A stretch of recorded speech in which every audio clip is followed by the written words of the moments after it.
welcome back to Josh Does Life. Wanted to do an update on the 100 gallon. I've done an update, still battling the dynos, of course, but making another change. So this one has to do with dosing. The thing is, so I've tried and I've done and I'm just trying things to see what works best for me. All of them, I think all the methods will work. I'm just trying to figure out what I like best and what works for me. So just kind of a little discussion about that. So basically I started out with 2-part dosing, and I was using the bulk reef supply, soda ash, and then calcium carbonate, excuse me, as well as the magnesium. So I was doing the 2-part dosing and then kind of just adding magnesium manually as needed, which it didn't need much very often. And my tank, like I said, so far has required more alkalinity than calcium. So that works out, that system's fine, it works out great. I like it. But then, I just kept looking at other things. I tried the Kalkwasser, however you want to say it. I tried that, and I just don't really understand, like it makes it a 1-part, and you get your calcium and alkalinity both out of one powder. And you mix the powder in there and it stirs it, and you're, just use one dosing pump. I just don't understand why use it, if there's other options out there. Just because there was a buildup on top of film, you have to take that, you have to clean it out. It's kind of, you unhook it, and if you've got a probe in it, then you got to take the probe out, disconnect the water line, pull the hose out where it feeds in there, and then you got to take it and just clean it out, and then you have to figure out how much it takes, and then add in your Kalkwasser powder every couple weeks. But it seems more complicated than it's worth to me. I mean, I already started getting a buildup, just after a couple weeks. I just already started getting a buildup in the hose. So to me, it's just kind of messy, and it's just not worth it. So I just don't care for that method. The only time, now this is just my opinion, so don't start sending any hate stuff. My opinion is that the only time it would be useful is to use it in conjunction with a carbon reactor. I mean, not a carbon reactor, a calcium reactor. So a calcium reactor, like everybody knows, somewhat will drop your pH. And then the Kalkwasser is a higher pH to start with, so if you dose enough of it, it will raise your pH slightly. Like for my tank, I'm not dosing enough of it to where I see any difference in the pH at all. So I wasn't getting, at this stage of the tank, I wasn't getting any benefits from it, and it was more work to fool with. So the 2-part is much better. I can dial that in, and it's just easy and works. Like, it's simpler to me. I feel like until you get to a certain point with a reef tank having so many corals in there, like 2-part is probably the best way to go, in my opinion. Now, since I'm doing a refresh of this tank, since after the dynos have pretty much wiped everything out, I'm doing a refresh. So I'm gonna try on this tank just to see how it does, because I'm using it on the Waterbox 35 now.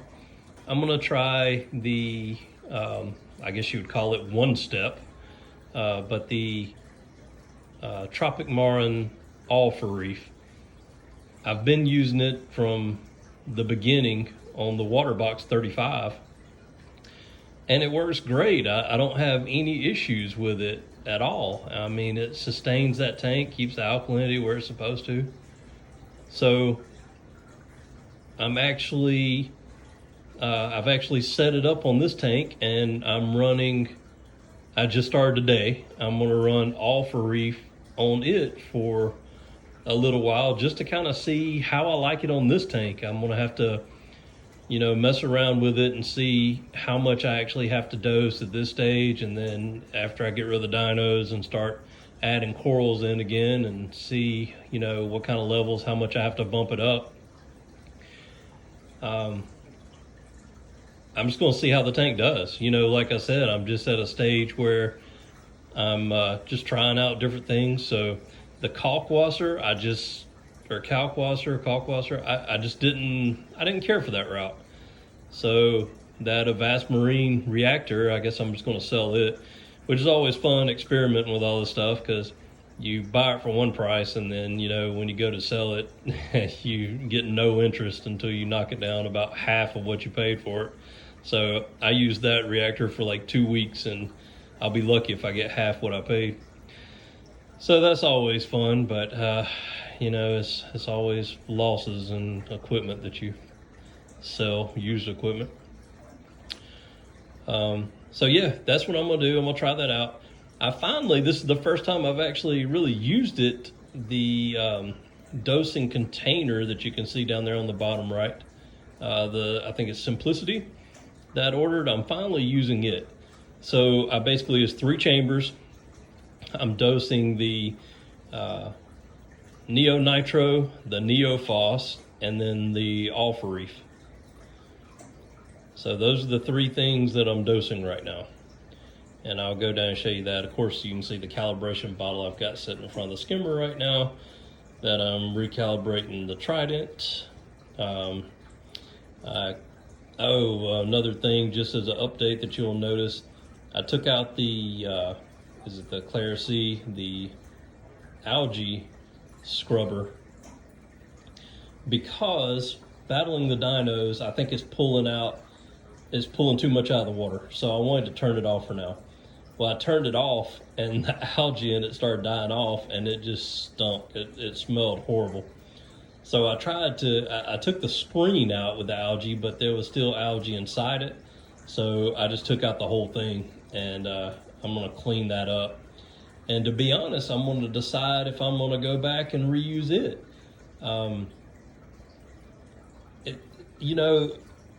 mainly feel like I got dinos to start with from running the Pureit, but that the algae scrubber, just for my tank right now, with the filter roller and running the carbon reactor and running the protein skimmer, I feel like I might be just doing too much. So, like the old saying, keep it simple, stupid. It's just, maybe I need to dial it back and just get back to basics a little bit more. So right now, I've got that out. I'm gonna clean it up, but then after I get rid of the dinos, I'm gonna do some thinking on that one, whether I'm gonna run it again or not. I've moved stuff around again. I keep trying to put that skimmer in different locations and turn it different ways to try to get rid of all the micro bubbles, and nothing works. And I've turned it most of the way down. All the way down, it doesn't produce anything. If I bump it up 1 or 2 notches, it'll start producing skimmate. It seems to produce the best at like 2600 to 2800, which is about halfway. But at any level, I still have micro bubbles coming out of it. So a lot of people have asked me about it. I just, I think it's an engineering flaw, or either I got a bad unit. They still tell me from Roll Exclusive I didn't. Bulk Reef Supply says that the Roll Exclusive, these are still what they recommend to customers. and they seem to think that if I do as Royal Exclusive says and add a bunch more fish in there and increase the bio load, that it'll stop doing that. So I don't know. I'm just kind of taking their word for it and just going along with it. I mean, I still think something's wrong with the actual skimmer, but I mean, it is what it is. I mean, worst case scenario, I'll end up having to buy another skimmer, down the road. So and like I said, it's working. It's just all these micro bubbles are coming out of the bottom of it. So, and the only negative side effect of that is, I mean, I've got that, not necessarily the trap part of the skimmer, but where that little media, whatever it is, I don't want to call it foam, I don't know what that piece is. It captures all the micro bubbles before it goes out into the system. But the main problem I have with it is the Trident picks up from that chamber to do testing, and I want to make sure it doesn't suck up any micro bubbles. So that's my only real issue with it. I didn't want to continue doing my Trident pulling water and doing the testing from the return pump section, because that's where I'm dosing everything to. So I don't think it makes sense to pull water for testing out of there. So anyway, that's where we're at with all, just everything going on with the tank. Still got the UV hooked up. I'll turn the lights back on Tuesday and see what our dynos are looking like. I'm still dosing the Dr. Tim's waste away bacteria and vodka dosing, and using the micro bubbles to like bubble scrub the tank, or whatever you call it, micro scrub. I don't know what they even call that now. So I'm doing that, and then adding in the live phytoplankton, heavy doses of that.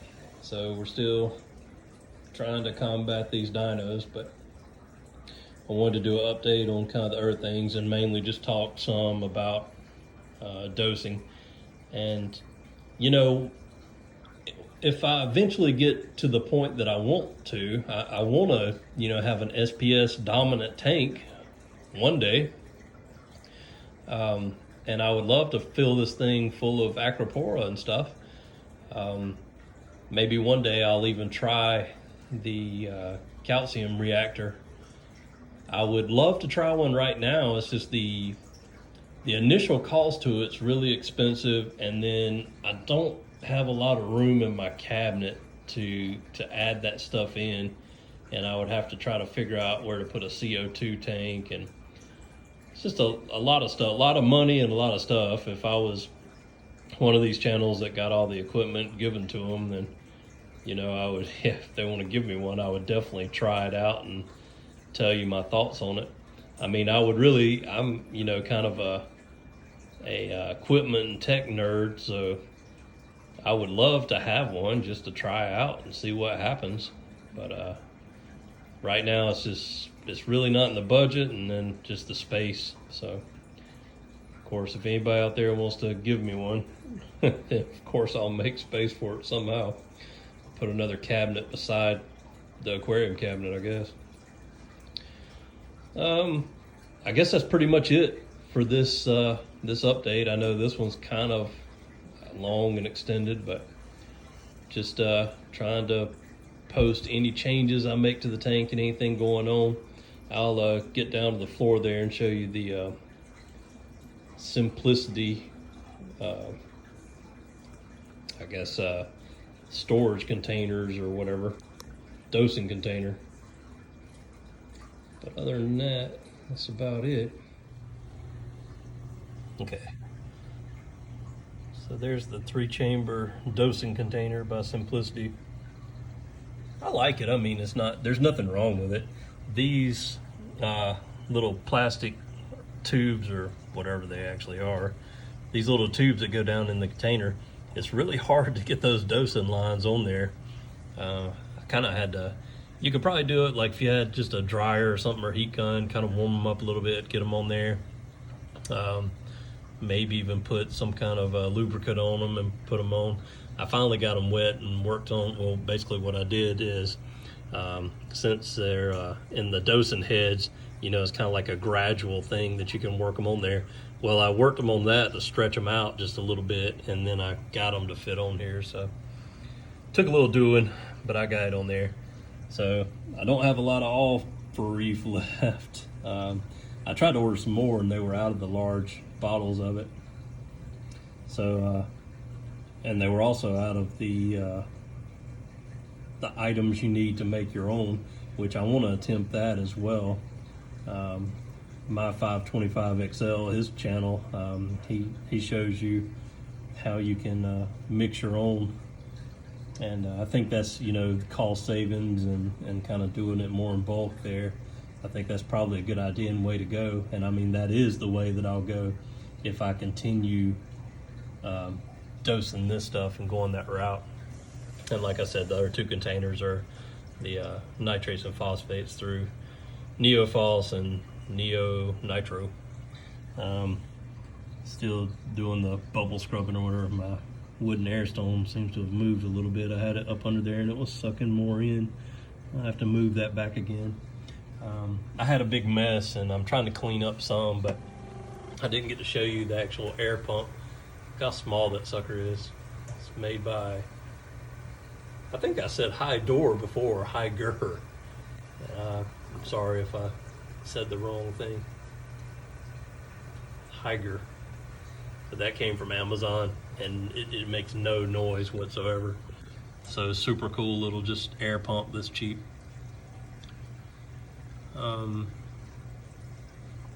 I put the pH probe in the sump that came out of the Avast reactor. So now I'm just running two different pH probes in the sump for the main water. Of course, there's variations in them. I can calibrate both of them, and I actually did. I recalibrate both of them. They're still calibrate them both in the same solution. Put them in there. One's the bulk resupply one, one's the Neptune, and they're both giving different readings. So that's always interesting. I don't know what's up with that, but it is what it is, as long as it gives me something to look at and kind of a range to go by.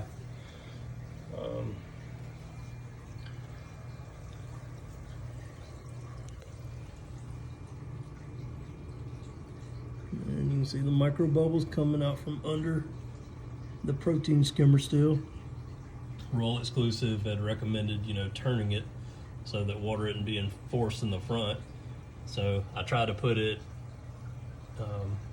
up front there where the carbon reactor was, and did the same thing there. I turned it both ways to where that intake of the skimmer was facing this way and then facing the opposite way, and I've moved it back here and I've done it the same way. I've turned it both ways just to see if it made any difference and left it for a day. No difference. So there you are, whatever you know thoughts you have on that. I did have somebody comment and say that I might want to raise the water level. Maybe that would affect it. But according to Roll Exclusive, I think, you know, it's kind of got a wider range that it's supposed to work at. And, you know, I think the range on it was something like 7.5 all the way to 10 inches. It was something crazy. So I think I have mine set at 8.5. Or maybe it's 9, I'm not sure. I'll go back and measure. But I might actually raise it up just to see if that does anything. But that'll do it for this one. Hopefully you got a little bit of useful information out of it or enjoyed watching anyway. And let me know in the comments if you have any questions about anything. Thanks again.